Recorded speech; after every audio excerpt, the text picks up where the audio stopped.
Hello there, dear friends, and welcome once again to the Relaxed Fantasy Review. On this channel, we spend our time looking at fantasy of all sorts, from movies to books to video games, and applying the characters within into the tabletop game Dungeons & Dragons 5th Edition. Today, though, we're going to be having a look at a core mechanic of D&D itself. We're going to be having a look at a subclass that belongs to the clerics, specifically the knowledge subclass. Knowledge clerics get a wide array of new abilities, everywhere from first level when you pick it up all the way to 17th, and we're going to be discussing and analyzing those today. All clerics subclasses get an expanded spell list as a standard part of their subclass. The spell list is prepared for the clerics and is part of their standard array of spells, and it doesn't take up any room in their normal spell list. It is extra and it is free. Clerics get a spell at 1st, 3rd, 5th, 7th, and 9th level, and they get 2 spells at each one. So that's 10 free spells that cleric subclasses give you. But how good are these spells? That depends on the subclass. The knowledge cleric gains spells that are pretty decent. They get command, they get identify, they get suggestion, arcane eye, and scrying. These are all wonderful spells, and there's a couple on the list that don't quite make the cut, but I would give the spell list a 7 out of 10 overall. Now, also at first level, they get a power called Blessings of Knowledge. Blessings of Knowledge is an ability that just grants you more skill proficiencies, 2 of them, which you also get expertise with, meaning your proficiency bonus gets doubled. Now that's fantastic. You also get 2 extra languages, which is never a bad thing.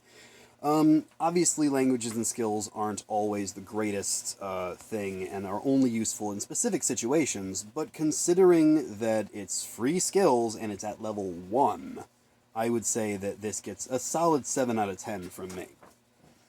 Now, at level 2, you get your special channel divinity power that all clerics get. It's called Knowledge of the Ages. This channel divinity allows you to gain an extra skill or tool proficiency for 10 minutes by using channel divinity. This means that if there's ever a time you need to have that special power where you just know something off the top of your head, for 10 minutes, you can use a channel divinity and be able to use objects, tools, or a skill proficiency you don't have, making this cleric a bit of a skill junkie. Once again, this is great when you need skills or tools, and not really useful in other times. I give it another 7 out of 10. Now, at level 6, they gain the power called Read Thoughts. As an action, they're able to use Detect Thoughts without burning a spell slot. It allows them to use their wisdom to read the surface thoughts of a person, contested by a wisdom saving throw, during which time they are able to read the surface thoughts and emotions of a creature for 1 minute. During this minute, they are also able to end the effect at any time and use the suggestion spell with no saving throw, meaning that they get basically a detect thoughts and suggestion as a 2-for-1. Now, this also uses channel divinity. It's a third use of the channel divinity power. So it does contest with Knowledge of the Ages and, of course, the Turn Undead power. But I would say this is the best use of that. Suggestion's a great spell, Detect Thoughts is a great spell, and to get them as a channel divinity, that's 8 out of 10 for me. Now, then comes Potent Spellcasting. Potent Spellcasting adds your Wisdom modifier to any damage done by cleric cantrips. Notice, cleric cantrips. This ability comes in at level 8. Obviously, cantrips are wonderful. They're great things to use. Adding your wisdom modifier, as a level 8 cleric, usually your wisdom would be sitting with a modifier of 4 or 5. So you're getting a good bit of extra damage, but it's only on your cantrips. One of the best things about cleric spellcasting is that there are so many wonderful, powerful spells that aren't cantrips. And as full spellcasters, you're not going to be using your spell slots up that quickly. So it's not bad, but it certainly isn't something that's going to come up super often.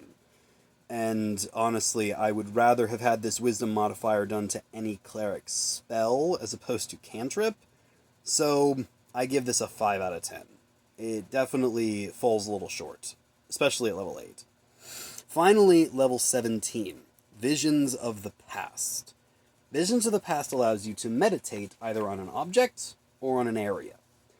By meditating for a number of minutes up to your wisdom modifier, so 4 or 5 minutes by this point as a cleric, probably 5, you'll be able to learn things about it, such as the previous owners of an object, previous major events that have happened in an area, a number of days up to your wisdom modifier back. So by meditating for a minute, you can look one day into the past and look at events that happened in an area or owners of an object up to a day old, and so forth, all the way back to 5 days.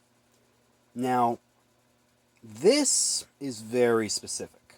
This is the sort of thing that is great, like, once, maybe twice. This is the sort of thing when you go to a location that you need to investigate what's going on at that location, and maybe you're trying to track down a big bad, or trying to track down a hostage, or maybe you're trying to figure out what an object was used for, like if it was a magical key or something. It's great when it comes up, but it doesn't come up. It's the sort of thing that will be handy once, and as a 17th level capstone ability for a subclass, it's really not good. This would be fine if you got this at level 1, and then you could use it a few times, half a dozen times throughout a campaign. That would be great. But at level 17, there are so many other things you can do and so many other spells or investigative tactics you could use that this really just falls short for me. I give this a 4 out of 10. It's not useless, but it certainly doesn't stand up to other capstone abilities. When you finally crunch all the numbers of the spell list and all the abilities of the Knowledge Cleric, it gets a 6 out of 10. It's actually one of the lower subclasses for Cleric. It certainly isn't terrible. It's not one of those things that, you should just throw away. If you really want to be a Cleric that has extra skills, extra proficiencies, extra tool powers, the ability to just be more versatile as a skill junkie and to be able to get extra information. If you're an investigative cleric or a cleric that really wants to know a little bit of everything, like a jack of all trades, this could work for you. It could be great, but I certainly wouldn't make it my first choice. This has been the Relaxed Fantasy Review. If you enjoyed the video, please like and subscribe. Leave a comment down below if you have any ideas how you could make the Knowledge Cleric better.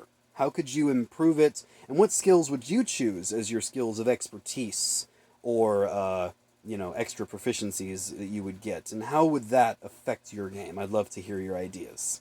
Have a good one, my friends.